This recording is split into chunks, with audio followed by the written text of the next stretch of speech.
Давайте взаимную подписку. Правила такие: вы подписываетесь на меня, я подписываюсь на вас. Если подписались, пишите внизу: я подписался, я подпишусь на вас. И еще правило: если вы от меня отпишетесь, я от вас тоже отпишусь.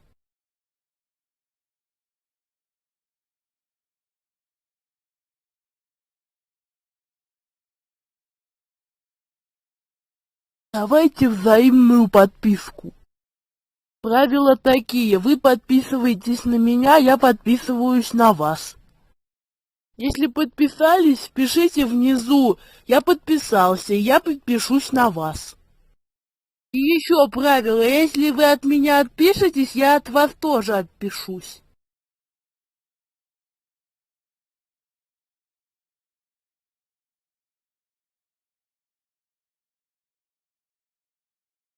Давайте взаимную подписку. Правила такие: вы подписываетесь на меня, я подписываюсь на вас. Если подписались, пишите внизу: я подписался, я подпишусь на вас. И еще правило: если вы от меня отпишетесь, я от вас тоже отпишусь.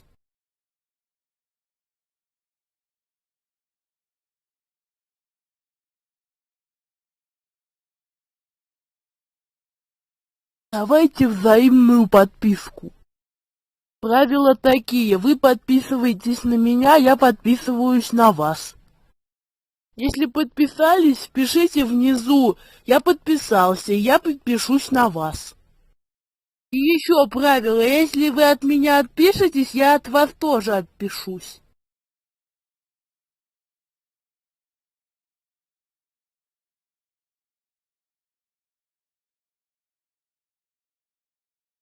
Давайте взаимную подписку. Правила такие: вы подписываетесь на меня, я подписываюсь на вас. Если подписались, пишите внизу: я подписался, я подпишусь на вас. И еще правило: если вы от меня отпишетесь, я от вас тоже отпишусь.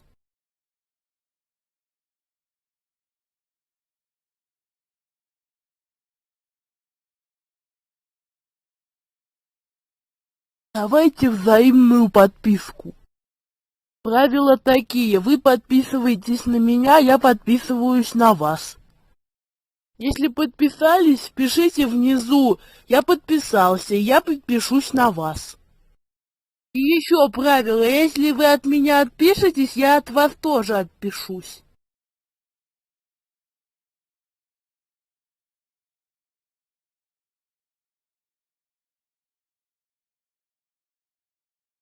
Давайте взаимную подписку. Правила такие: вы подписываетесь на меня, я подписываюсь на вас. Если подписались, пишите внизу: я подписался, я подпишусь на вас. И еще правило: если вы от меня отпишетесь, я от вас тоже отпишусь.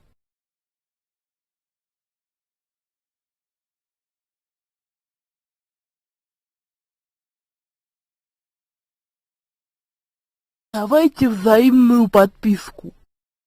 Правила такие: вы подписываетесь на меня, я подписываюсь на вас. Если подписались, пишите внизу: я подписался, я подпишусь на вас. И еще правило: если вы от меня отпишетесь, я от вас тоже отпишусь.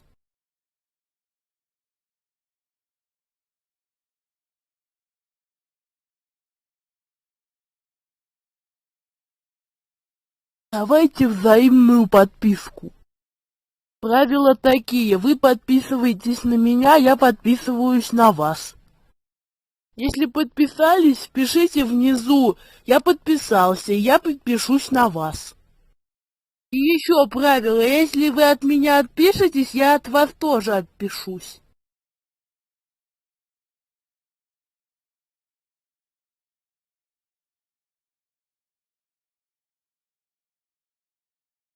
Давайте взаимную подписку. Правила такие: вы подписываетесь на меня, я подписываюсь на вас. Если подписались, пишите внизу: я подписался, я подпишусь на вас. И еще правило, если вы от меня отпишетесь, я от вас тоже отпишусь.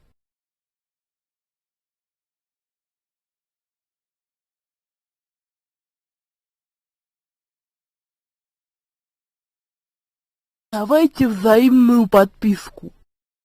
Правила такие, вы подписываетесь на меня, я подписываюсь на вас. Если подписались, пишите внизу «Я подписался», я подпишусь на вас. И еще правило, если вы от меня отпишетесь, я от вас тоже отпишусь.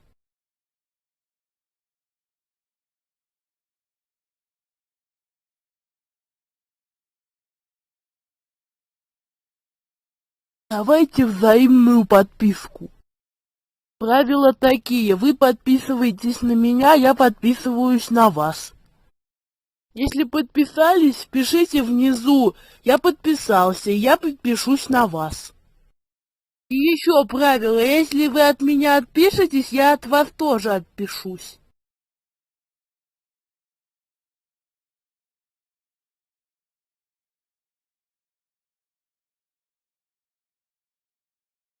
Давайте взаимную подписку. Правила такие, вы подписываетесь на меня, я подписываюсь на вас. Если подписались, пишите внизу «Я подписался», я подпишусь на вас. И еще правило, если вы от меня отпишетесь, я от вас тоже отпишусь.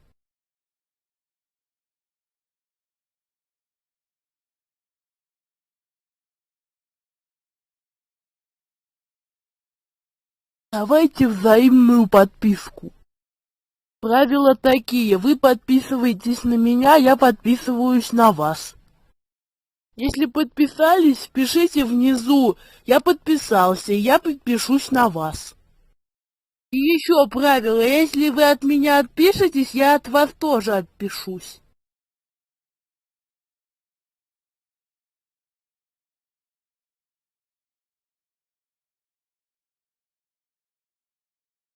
Давайте взаимную подписку. Правила такие, вы подписываетесь на меня, я подписываюсь на вас. Если подписались, пишите внизу «Я подписался», я подпишусь на вас. И еще правило, если вы от меня отпишетесь, я от вас тоже отпишусь.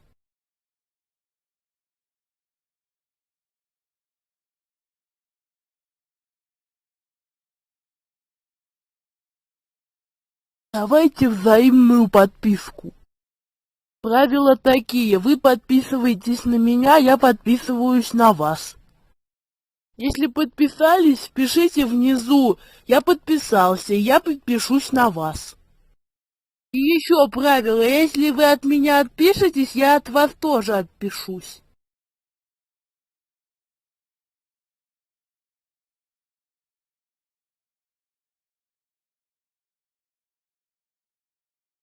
Давайте взаимную подписку. Правила такие, вы подписываетесь на меня, я подписываюсь на вас. Если подписались, пишите внизу «Я подписался», я подпишусь на вас. И еще правило, если вы от меня отпишетесь, я от вас тоже отпишусь.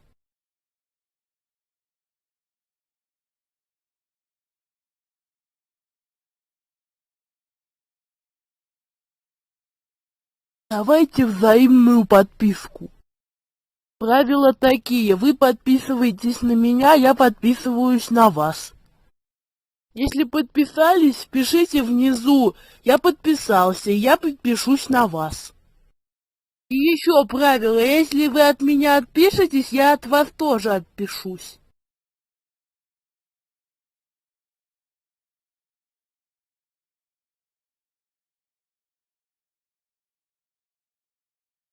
Давайте взаимную подписку.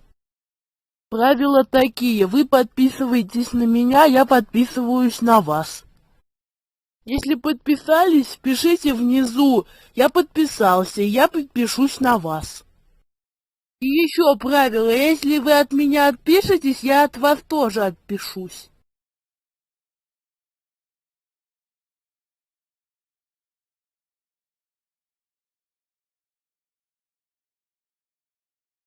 Давайте взаимную подписку. Правила такие: вы подписываетесь на меня, я подписываюсь на вас. Если подписались, пишите внизу: я подписался, и я подпишусь на вас. И еще правило: если вы от меня отпишетесь, я от вас тоже отпишусь.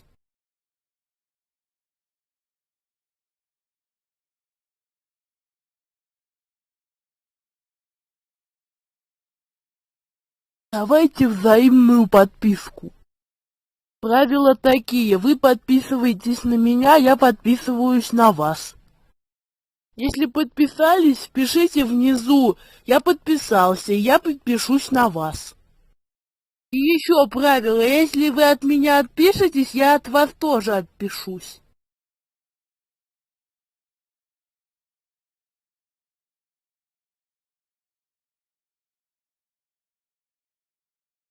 You're listening to the Corbett Report.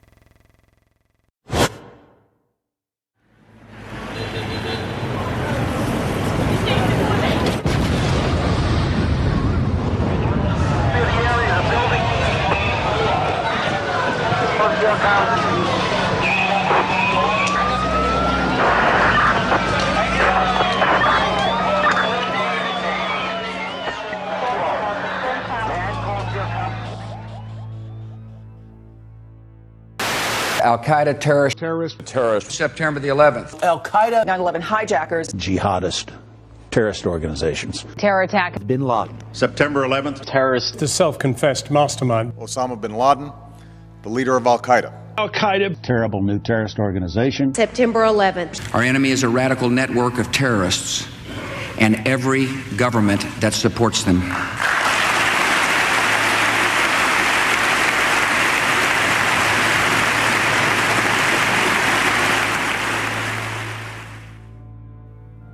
Forget for one moment everything you've been told about September 11th, 2001. Instead, let's ask ourselves one question. What was 9/11? A terrorist atrocity? An attack on America? The first salvo in a new war? A day that changed everything? The question may seem simple, but how we answer it is of vital importance.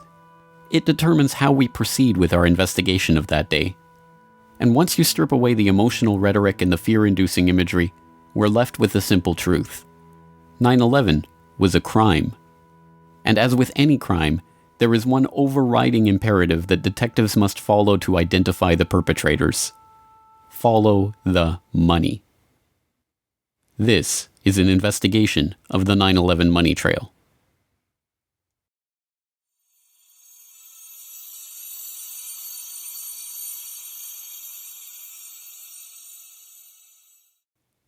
In 1998, the Port Authority of New York and New Jersey agreed to privatize the World Trade Center, the complex of office towers in Lower Manhattan that they had owned and operated since their construction in 1973. In April 2001, an agreement was reached with a consortium of investors led by Silverstein Properties, and on July 24, 2001, Larry Silverstein, who already owned World Trade Center Building 7, signed a 99-year lease for the Twin Towers and Buildings 4 and 5. The lease was for $3.2 billion and was financed by a bridge loan from GMAC, the commercial mortgage arm of General Motors, as well as $111 million from Lloyd Goldman and Joseph Kerr, individual real estate investors. Silverstein Properties only put down $14 million of its own money. The deal was unusual in a variety of ways. Although the Port Authority carried only $1.5 billion of insurance coverage on the WTC complex, which earlier that year had been valued at $1.2 billion, Silverstein had insisted on doubling that amount, insuring the buildings for $3.55 billion. Silverstein's insurance broker struggled to put that much coverage in place and ultimately had to split it among 25 dealers. The negotiations were so involved that only temporary contracts were in place for the insurance at the time the lease was signed, and by September the contracts were still being finalized. Silverstein's group was also explicitly given the right to rebuild the structures if they were destroyed, and even to expand the amount of retail space on the site if rebuilding did take place. Within hours of the destruction of the Twin Towers on September 11th, Silverstein was on the phone to his lawyers, trying to determine if his insurance policies could construe the attacks as two separate insurable incidents rather than one. Silverstein spent years in the courts attempting to win $7.1 billion from his $3.55 billion insurance policy, and in 2007 walked away with $4.55 billion, the largest single insurance settlement ever. As soon as the deal was announced, Silverstein sued United and American Airlines for a further $3.5 billion for their negligence in the 9/11 attacks, a claim that was struck down by the courts but is still on appeal. Perhaps even more outrageously, in a secret deal in 2003, the Port Authority agreed to pay back 80% of their initial equity in the lease, but allowed the Silverstein Group to maintain control of the site. The deal gave Silverstein, Goldman, and Kerr $98 million of the $125 million they put down on the lease, and a further $130 million in insurance proceeds that were earmarked for the site's rebuilding. In the end, Silverstein profited from the 9/11 attacks to the tune of $4.5 billion and counting. But that's the 9/11 insurance heist you saw. There was a much deeper, more complex, and well-hidden heist that was taking place behind closed doors on September 11, 2001, deep in the heart of the World Trade Center itself.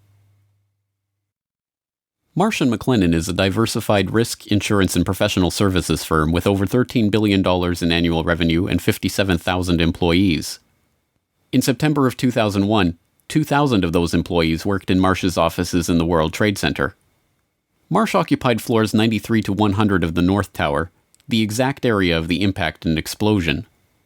In the year prior to 9/11, Marsh had contracted with Silverstream Software to create an electronic connection between Marsh and its clients for the purpose of creating paperless transactions.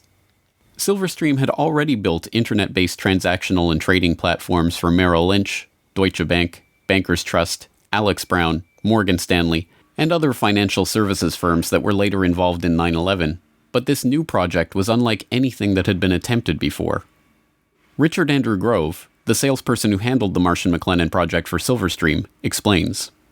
In 2000, Silverstream was contracted by Marsh to provide a technological solution beyond what we had done for any of the above-named companies, insofar as it would be used to electronically connect Marsh to its major business partners via internet portals for the purpose of creating paperless transactions and expediting revenue and renewal cycles, and built from the ground up at the client's site. Silverstream provided a specific type of connectivity that was used to link AIG and Marsh & McLennan, the first two commercial companies on the planet to employ this specific type of transaction, and in fact, Marsh was presented with something called the Accord Award, ACORD, in the summer of 2001, for being the first commercial corporation to do so. And what you should take away from that is this. It means that no other companies were doing this type of transaction, so the question in your mind should be, what then were Marsh and AIG doing, and why did they need to leverage technologies that no other commercial entity on the face of the earth needed to conduct business? The contract, Silverstream then stationed approximately 30 to 40 developers at Marsh, and this team was led by 2 to 3 managers with whom I liaised to ensure delivery of the solution that was promised. The development team worked regularly into the night, if not all night, and sometimes worked 7 days a week in order to adhere to Marsh's indicated pre-September 11th deadline. Now, while I was... But it was not long before severe irregularities in the billing of the account for this project led Richard Grove into the heart of a deeper mystery about the software and about the work that he was engaged in. Fiscal anomalies with respect to the Marsh.com project when I was in a meeting on the 98th floor in October of 2000 with a gentleman named Gary Lasko. Gary was Marsh's North American Chief Information Officer, and that particular afternoon a colleague and I helped him identify about $10 million in suspicious purchase orders after I had recognized that certain vendors were deceiving Marsh and specifically appeared to be selling Marsh large quantities of hardware that were not necessary, as this was later confirmed by Gary. In the spring of 2000, I brought my concerns up to executives inside of Silverstream and I was urged to keep quiet and mind my own business. I went to an executive inside of Marsh, and he advised me to do likewise. But then, I mentioned it to a few executives at Marsh who I could trust, like Gary Lasko, and Catherine Lee, Ken Rice, Richard Bruhart, and John Olthofer, people who became likewise concerned that something untoward was going on. The concerned colleagues I just mentioned were murdered on September 11th, and the executives who expressed dismay at my concerns are alive and free today because of it. I feel it's no coincidence as the Marsh executive who urged me to drop my line of inquiry made sure that his personnel, who I just mentioned, were in the office bright and early for a global conference call, before the staff meeting upon which I was to intrude. A conference call which I was informed this executive in question conducted, but attended from the safety of his Upper West Side apartment. Although in getting... The global conference call with Marsh's IT staff on the morning of 9/11, a meeting that included the staff who were investigating the suspicious billing on the Silverstream deal, was confirmed in a 2006 interview with Marsh's then Chief Information Officer, Ellen Clark. Richard Grove had been asked to attend the meeting, but was stuck in traffic on the way to the towers when the attack began. His friends at Marsh were not so lucky. 294 Marsh employees, including all of the participants in the conference call in the North Tower, died that morning. Meanwhile, the Marsh executive who had scheduled the meeting, the same one who had asked Grove to drop the issue of the billing anomalies, was safe in his apartment, attending the meeting via telephone. So what was the Marsh.com project really about? Why was it so important for it to be finished before September 11th? And what kind of transactions did it enable? More importantly, what information was lost when the data center on the 95th floor of the North Tower suffered a direct hit on 9/11 and the buildings were demolished? A partial answer comes from reports that emerged in late 2001 that a German firm, Convar, had been hired to reconstruct financial data from the hard disks recovered at Ground Zero. The firm talks about this work in its promotional videos. September the 11th, 2001. The whole world is in shock following the attacks on the World Trade Center. Convar has some solutions to offer.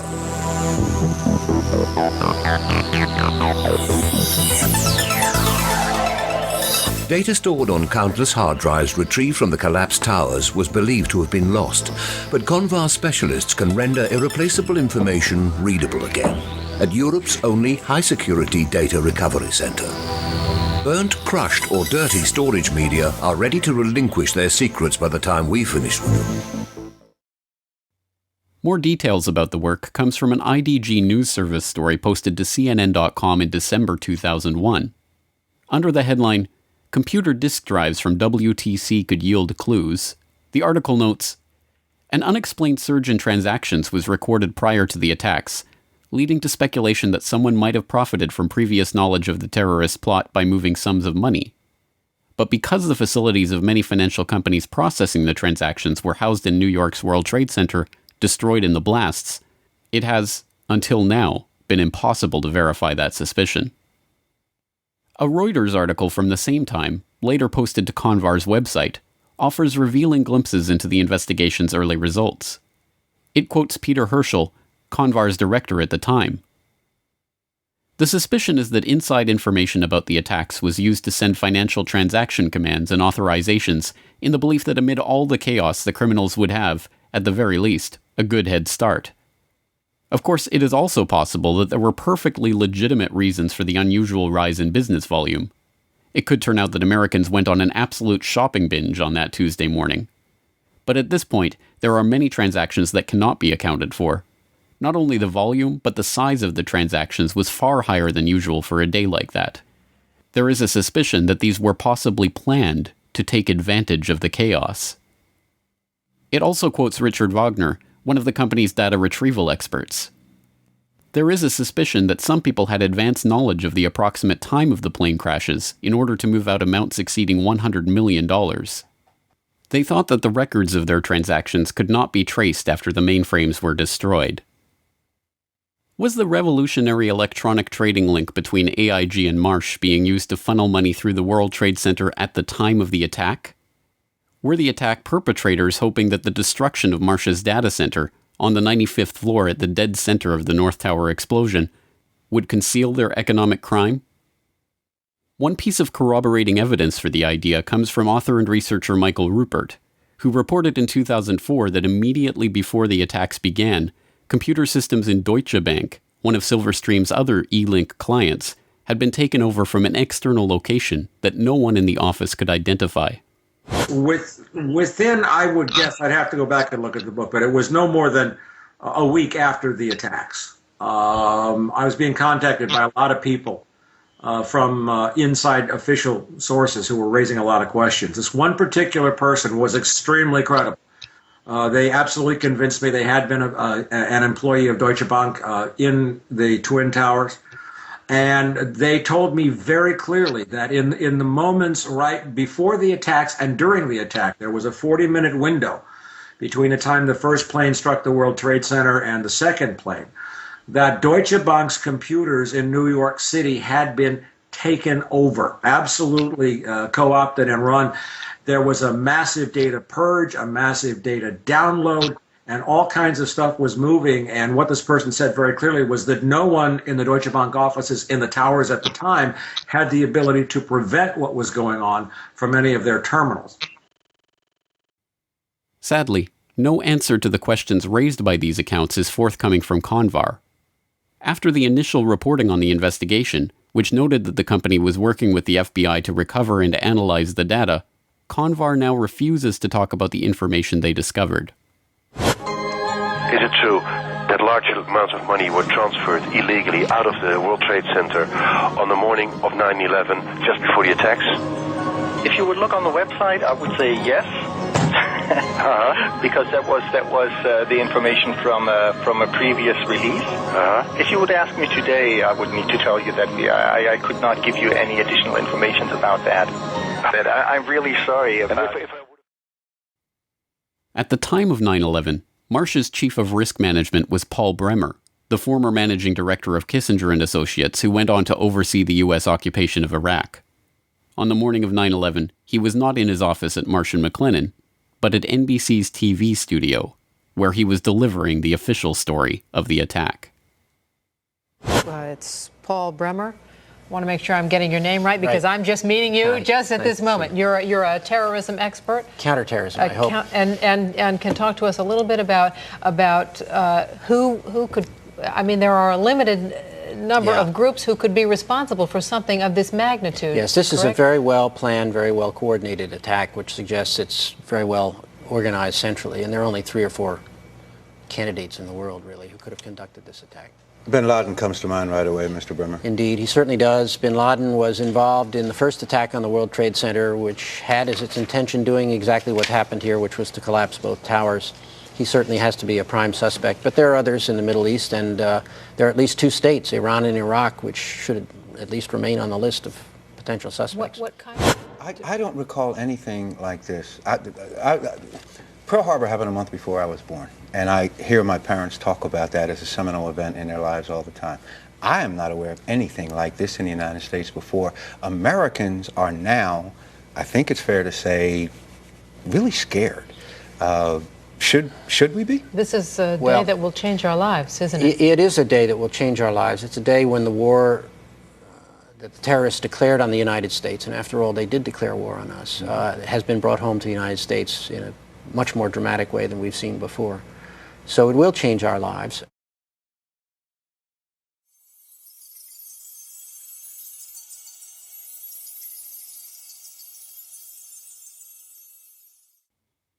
On September 12, 2001, before the dust had even settled on Ground Zero, the Securities and Exchange Commission opened an investigation into a chilling proposition: that an unknown group of traders with advanced knowledge of the 9/11 plot had made millions betting against the companies involved in the attacks. What many Wall Street analysts believe is that the terrorists made bets that a number of stocks would see their prices fall. They did so by buying what are called puts. If you bet right, the rewards can be huge. The risks are also huge, unless, of course, you know something bad is going to happen to the company you're betting against. This could very well be insider trading at the worst, most horrific, most evil use you've ever seen in your entire life.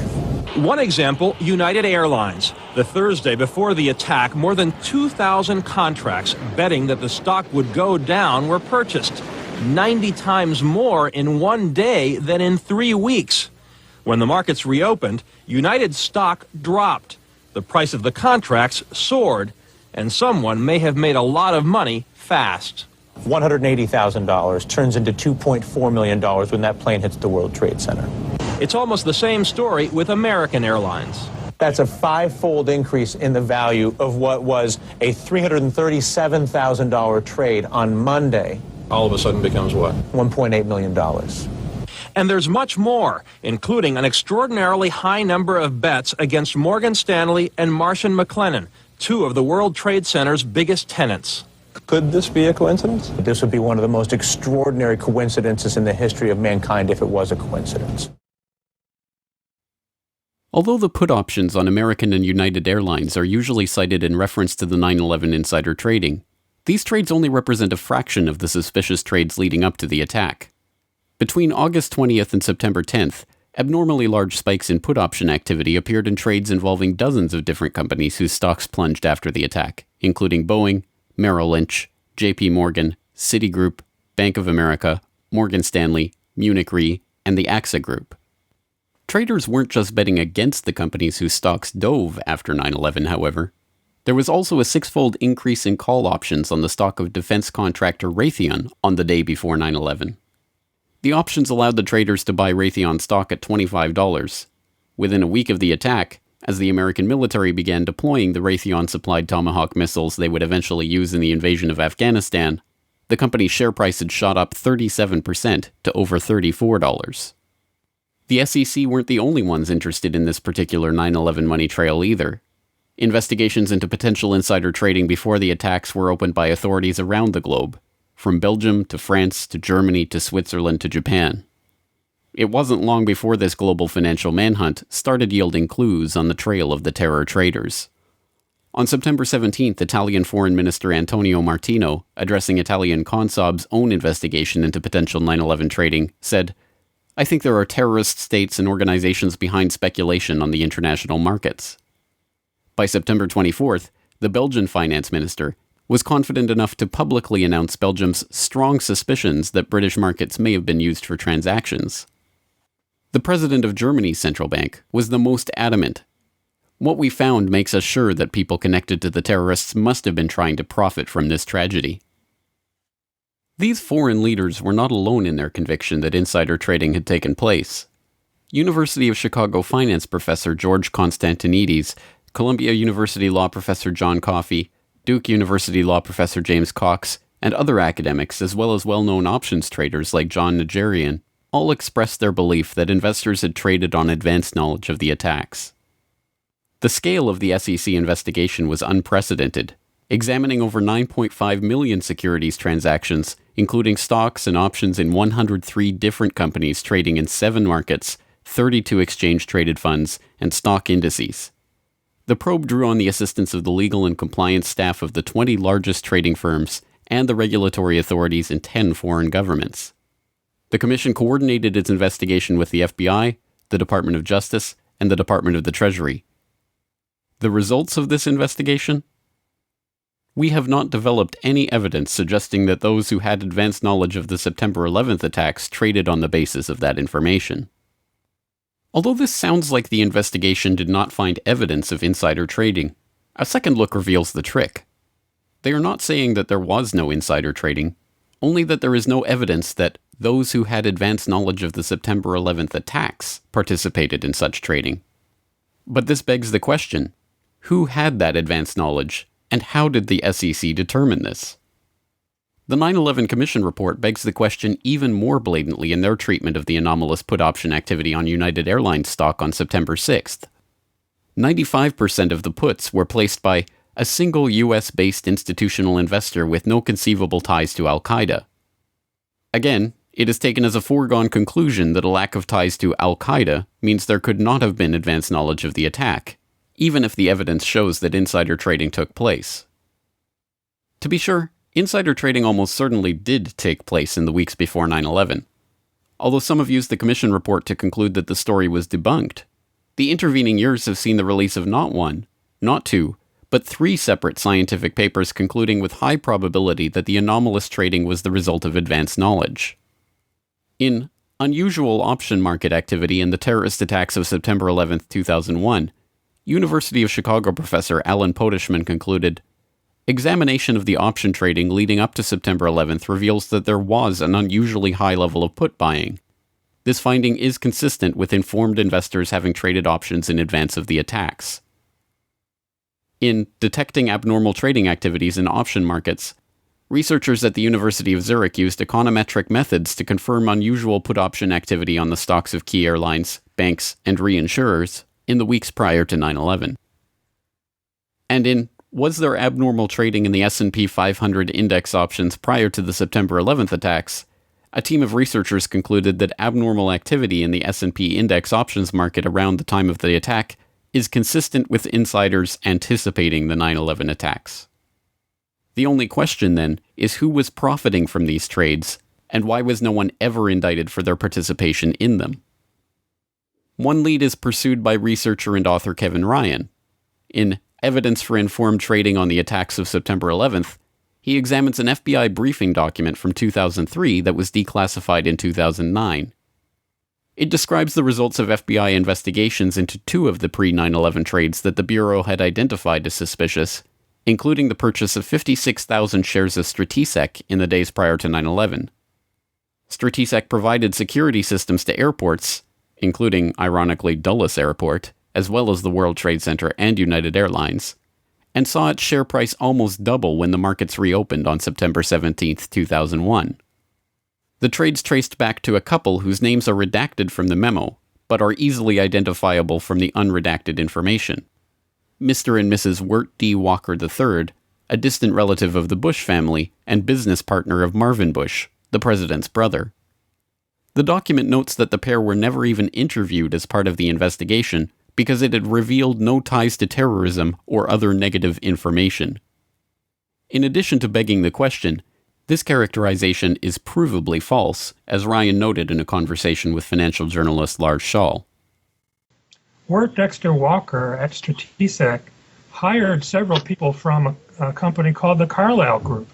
And the Carlyle Group had bin Laden family members as investors.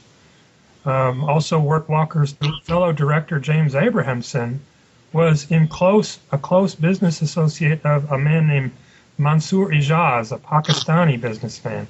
And Mansour Ijaz claimed to be able to contact Osama bin Laden on multiple occasions. So there does seem to be some circumstantial evidence indicating that these people were connected to Al-Qaeda, at least to the point where we should investigate. And isn't it true that also some members of the bin Laden family were actually in Washington at a gathering of the Carlyle Group on 9/11? That's true. The Carlyle Group had a meeting at the Ritz-Carlton Hotel in Washington on September 11th, and present there were former President George H.W. Bush, James Baker, and the brother of Osama bin Laden. I believe his name was Salem. I can't recall his exact name. But they were there, investors from the bin Laden family, meeting with Carlyle Group representatives in Washington on September 11th. Was this why the FBI thought better of questioning Walker over his highly profitable purchase of Stratisec shares right before 9/11?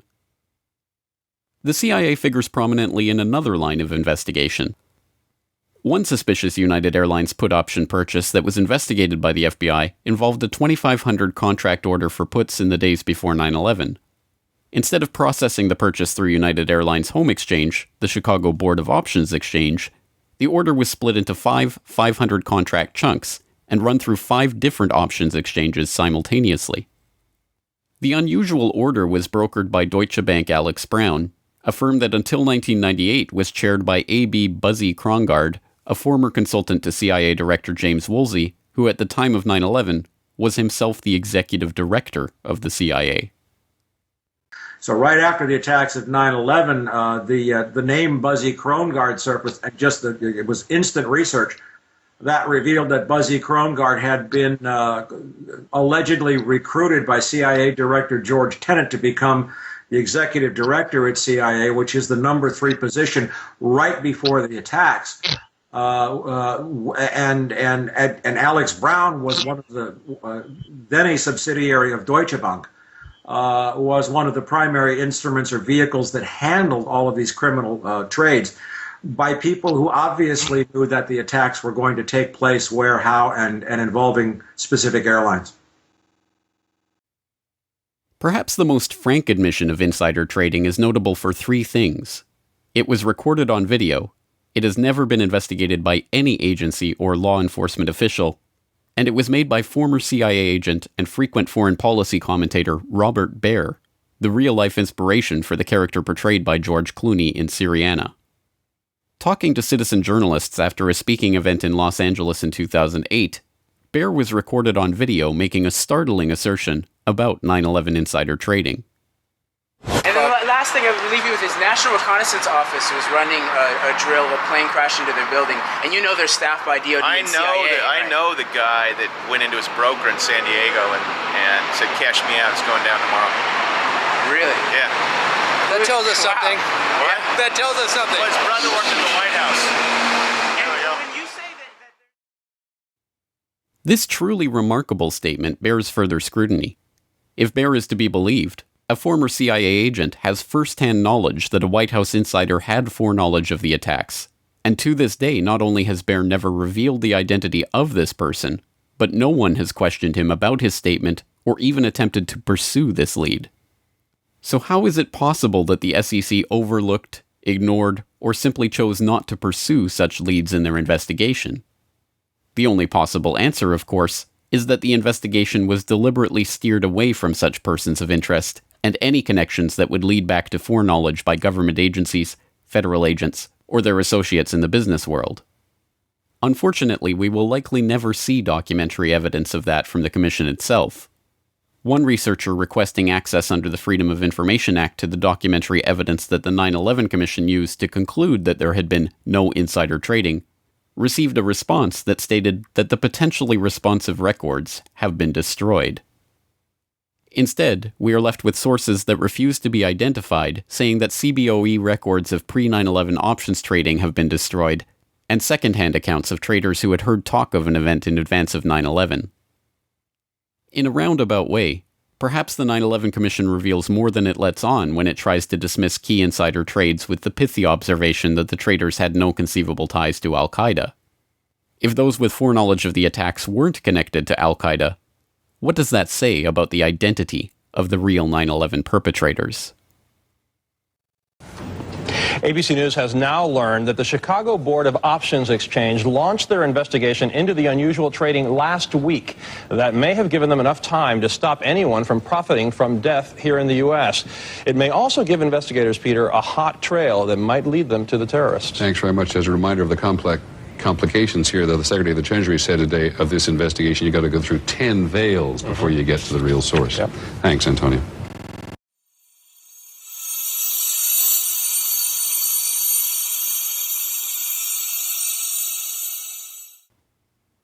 P-Tech was a Quincy, Massachusetts-based company specializing in enterprise architecture software, a type of powerful computer modeling program that allows large-scale organizations to map their systems and employees and to monitor them in real time.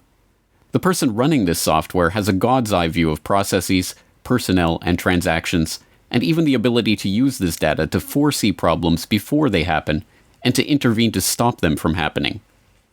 As a senior consultant working on risk management for JP Morgan at the time of 9/11, Indira Singh was looking for exactly this type of software to implement the bank's next-generation risk blueprint. In her search for the ultimate risk management software, P-Tech's name was floated as the best candidate for the task. I had a good life. I did risk at JP Morgan Chase. Just to take a break from all the heavy stuff, what I do was to devise a way to monitor everything going on in a very large company to stop big problems from happening. There's that little cloud there and my very bizarre picture of how I think about this problem. I am a person who was merging two disciplines, risk management and something called enterprise architecture, which is fairly esoteric, but at the end of the day, we seek to prevent large problems from happening anywhere in a large global enterprise. At JP Morgan, I was working on the next generation risk blueprint, which is all about how to prevent these things from happening. Bad business practice, such as money laundering, road trading, and massive computer failures, anything you could imagine would go wrong. I had a lot of leeway consulting as a senior risk architect to think out of the box and actually get my ideas implemented. I was funded out of a strategic fund. I reported to the directors, and I was pretty happy. JP Morgan thought very highly of me, and they were thinking of funding, in conjunction with my project in DC, the next generation risk software. What I needed to do what I did was a really smart piece of software, really, really smart. Its job would be to think about all the information, and this is where you may connect a dot. The job of this software would be to think about all the information that represented what was going on in the enterprise at any given time as bank business was being transacted worldwide.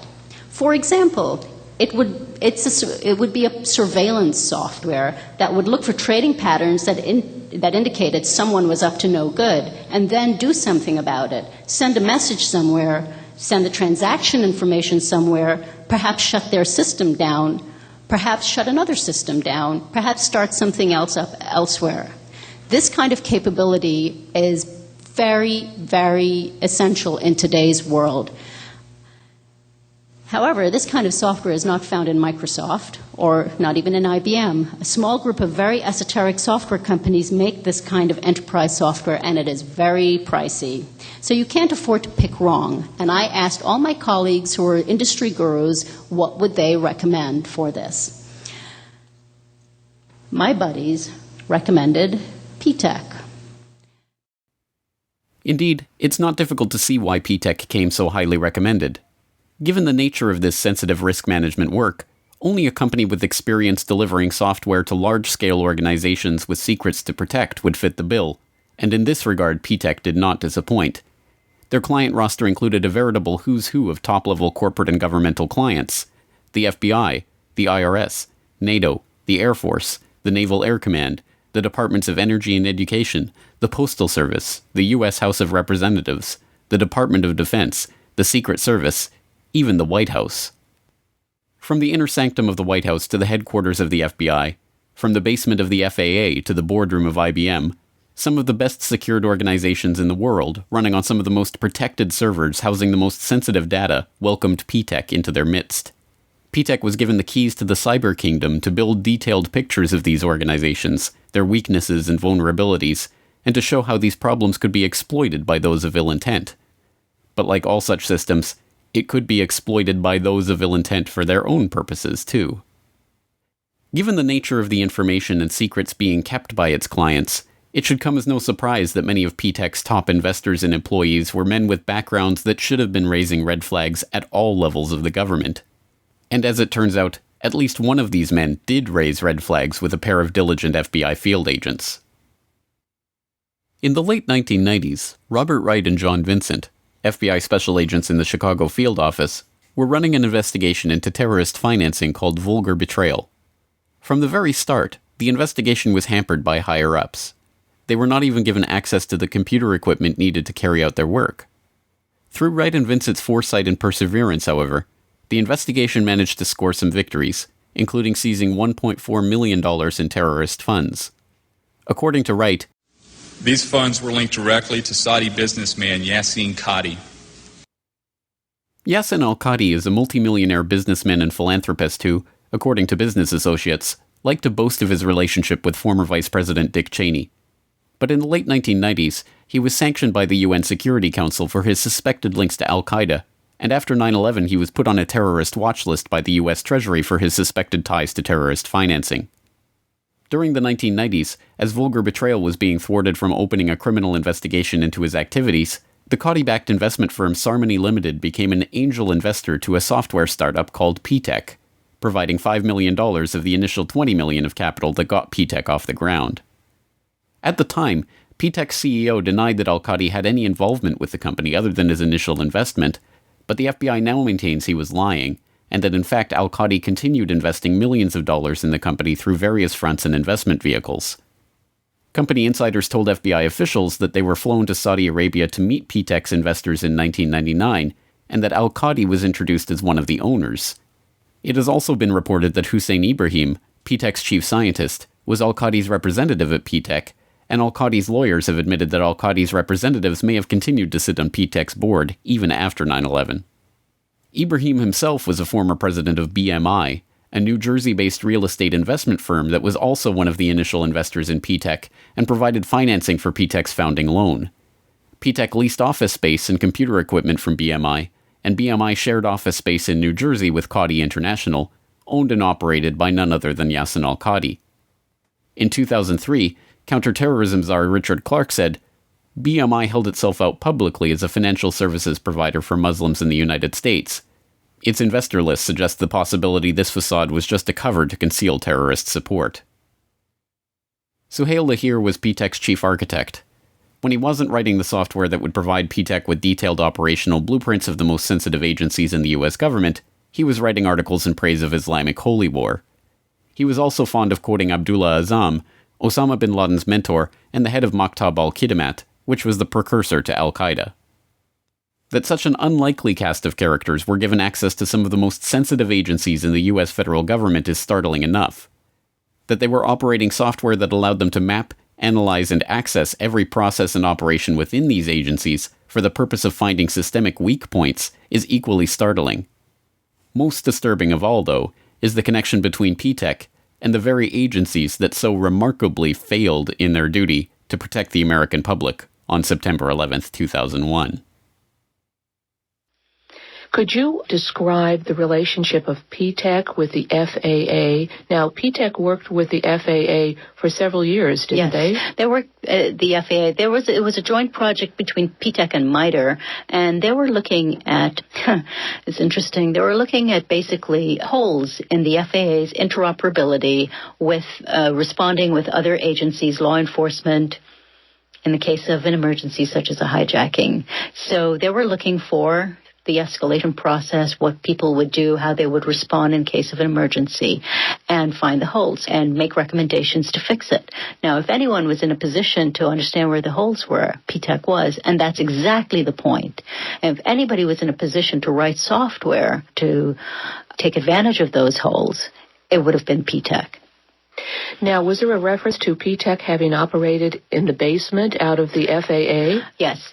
Now, typically, because the scope of such projects are so overarching and wide-ranging, when you are doing an enterprise architecture project, you pretty much have access to how anything in the organization is being done, where it's being done, on what systems, what the information is, and you pretty much have carte blanche. If it's a major project that spans several years, the team that comes in has literally access to almost anything that they want because you're operating on a blueprint level, on a massive scale. So, yes, they were everywhere, and I was told that they were in places that required clearances.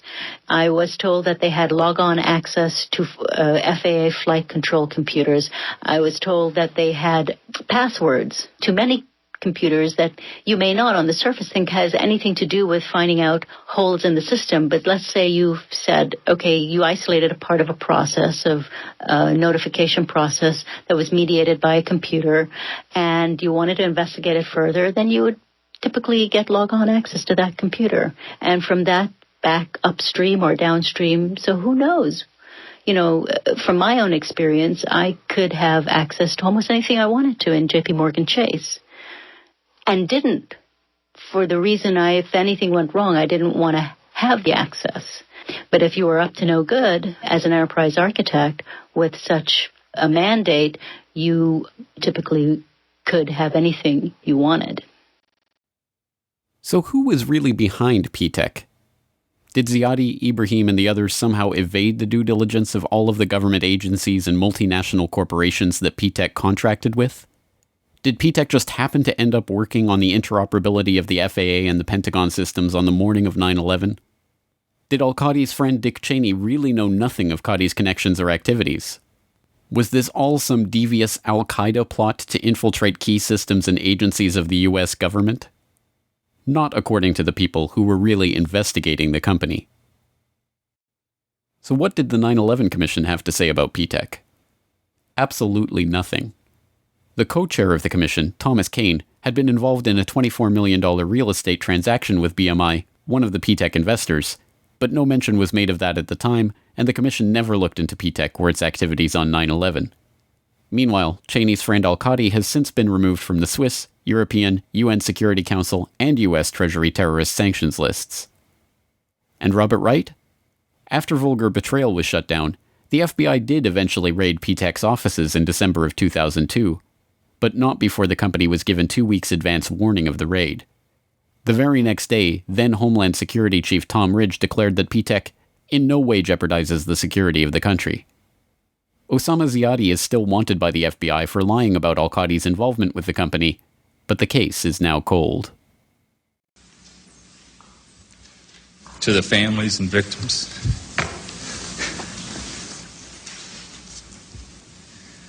of September 11th, on behalf of John Vincent, Barry Carmody, and myself, we're sorry.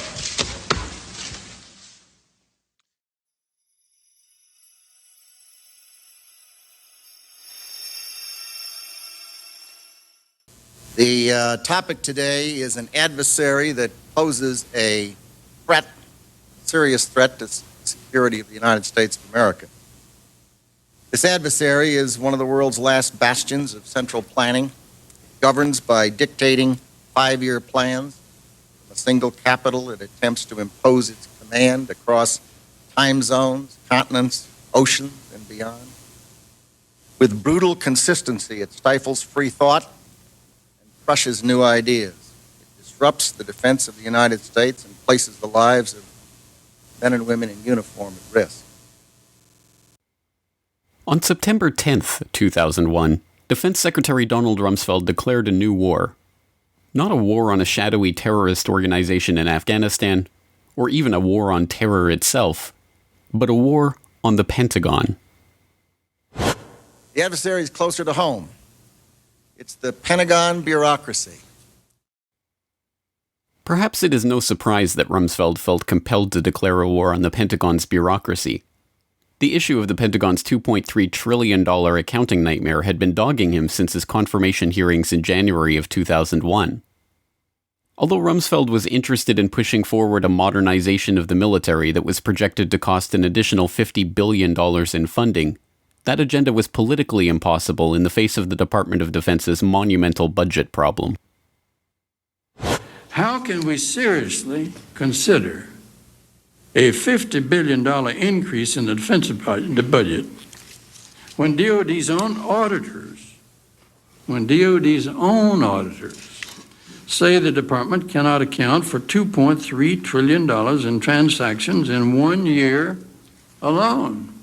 Now, my question to you is, Mr. Secretary, what do you plan to do about this? Decline the nomination.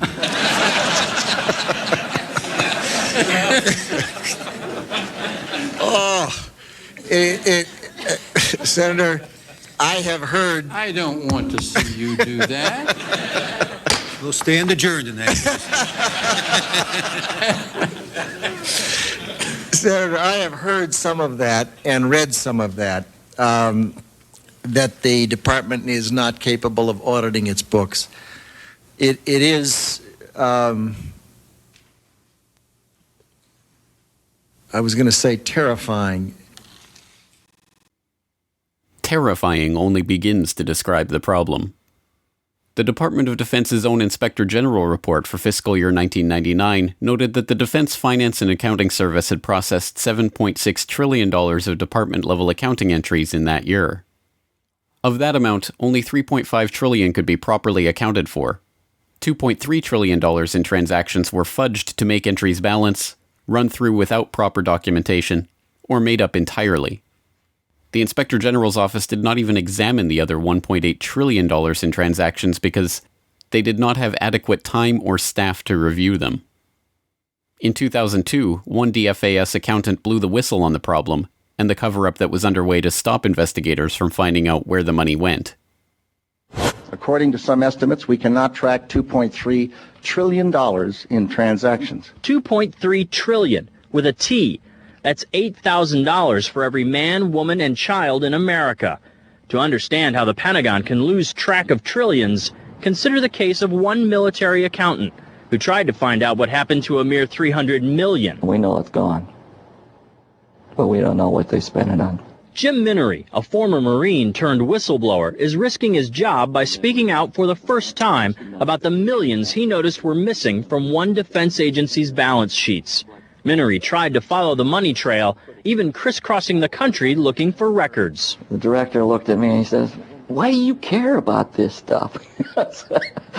It took me aback, My supervisor asked me why I care about doing a good job. So he was reassigned and says officials then covered up the problem by just writing it off. As controller of the Pentagon from 2001 to 2004, Dov Zakheim was the man tasked with solving this problem. There are all kinds of long-standing rules and regulations about what you can do and what you can't do. I know Dr. Zakheim's been trying to hire CPAs because the financial systems of the department are so snarled up that we can't account for some $2.6 trillion in transactions that exist, if that's believable. And yet we're told that we can't hire CPAs to help untangle it in many respects. Mr. Secretary, the first time and the last time that Dov Zakheim and I broke bread together, he told me you'd have a handle on that 2.6 trillion by now, but we'll discuss that a little. We've got a handle, it's just a little hot. From 1987 to 2001, Zakheim headed SPC International, a subsidiary of System Planning Corporation, a defense contractor providing air warfare, cybersecurity, and advanced military electronics to the Department of Defense and DARPA. SPC's Radar Physics Laboratory developed a remote control system for airborne vehicles that they were marketing to the Pentagon prior to 9/11. Zakheim was also a participant in drafting Rebuilding America's Defenses, a document that called for a sweeping transformation of the U.S. military, including the implementation of the $50 billion missile defense program and increased use of specialized military technologies. The paper even noted how advanced forms of biological warfare that can target specific genotypes may transform biological warfare from the realm of terror to a politically useful tool.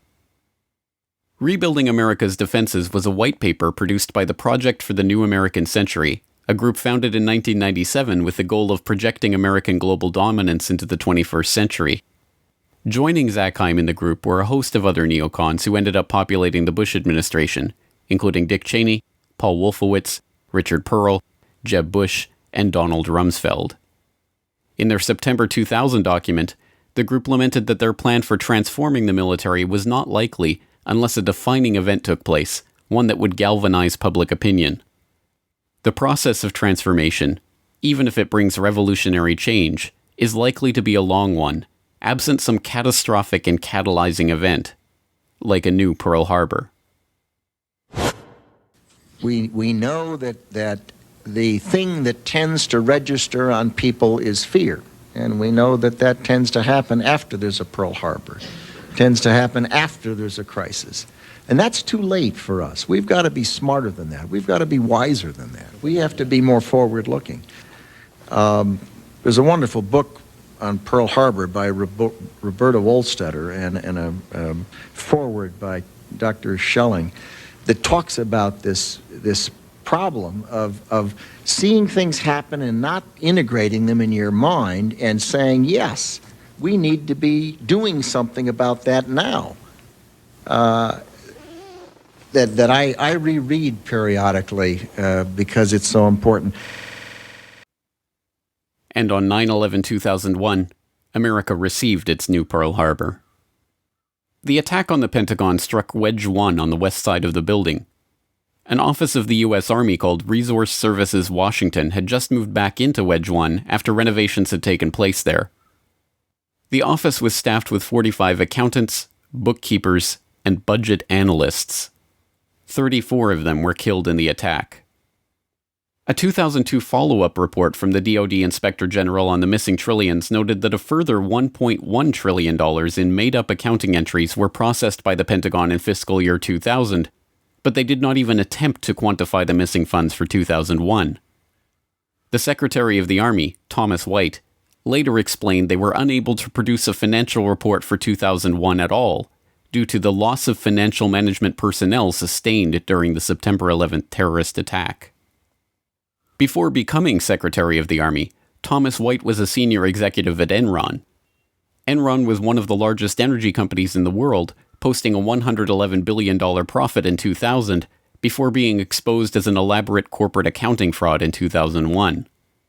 The SEC, which investigated the Enron scandal, occupied the 11th to 13th floors in World Trade Center Building 7, and their offices were destroyed on 9/11, destroying 3,000 to 4,000 documents on active investigations in the process. Perhaps unsurprisingly, Rumsfeld's war on the Pentagon's bureaucracy did not yield the results he promised. By 2013, the unaccountable money in the Pentagon's coffers had reached $8.5 trillion. The latest scandal to hit Washington comes from a report revealing the Pentagon misplaced $8.5 trillion. Military leaders have also been found ordering subordinates to doctor books to hide the missing money. This is the conclusion of a special report by Reuters. One former Pentagon employee, Linda Woodford, said she spent 15 years there falsifying financial records. Woodford had a job checking Navy accounting records against figures supplied by the Treasury Department. She said money was missing from the report every month. And national security expert Steve Miles is here with me to help us crunch these numbers. $8.5 trillion unaccounted for? It's a lot of money. This is the kind of thing that you would think would bring Capitol Hill to a screeching halt. There'd be hearings kind of almost daily. You'd have various committees looking into it. None of that. It just leads to massive waste, and there can be all sorts of fraud that you don't know about. Just one example, when the Inspector General looked at Iraq, which was, a lot of money, but in the grand scheme, just a portion of the money the U.S. spends. What they found was about $50 billion of the money the U.S. spent there was wasted. And about $6 billion was completely lost. They had no idea where it went. It was completely unaccounted for. But put that in perspective, that's about this amount of money that other countries would spend on their defense in a year total. And that's just the loose pocket change that we lost in the couch. One thing I found very interesting in this report is that the Pentagon apparently uses a standard operating procedure to enter false numbers or so-called plugs to cover lost or missing information in their accounting in order to submit a balanced budget to the Treasury. So they can write in everything. I mean, that's probably the most shocking part of this, is that they get to the end of the day and they say, oh, there's money missing. What do we do? Well, we'll just put a number in there that says it's there and we'll sort it out later. I mean, again, this is the type of operating practice that if you did it in your own business, if you tried to do it with your own taxes for the government, they'd haul you off to jail. But then, given that the trillions have never been accounted for, and given that American defense spending soared to record levels after the attack, perhaps Rumsfeld's war on the Pentagon, the one he announced on September 10th, was successful after all. And perhaps September 11th was the key battle in that war. Some might ask, how in the world could the Secretary of Defense attack the Pentagon in front of its people? To them I reply, I have no desire to attack the Pentagon. I want to liberate it.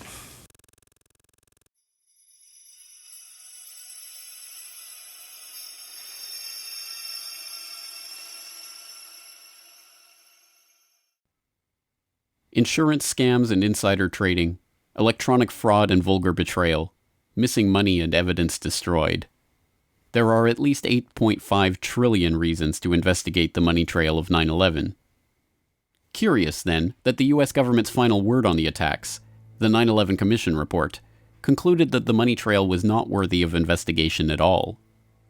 In Chapter 5 of the report, the Commission noted, "To date, the U.S. government has not been able to determine the origin of the money used for the 9/11 attacks.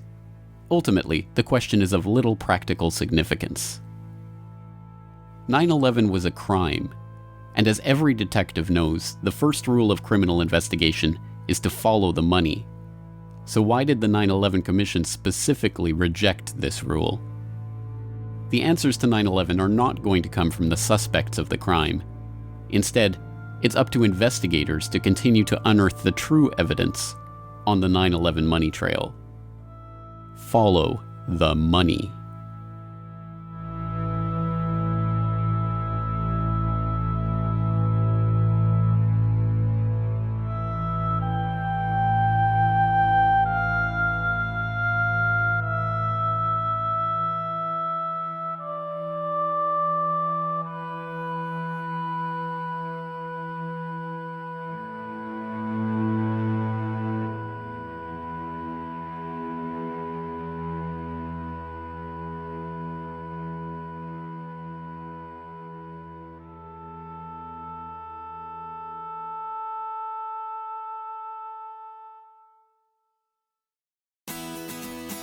The Corbett Report is brought to you by the Corbett Report subscriber, a weekly newsletter featuring James Corbett's International Forecaster editorial, recommended reading and viewing, discounts on Corbett Report DVDs, and once a month, a subscriber-only video. Sign up today to start receiving your copy at corbettreport.com/support.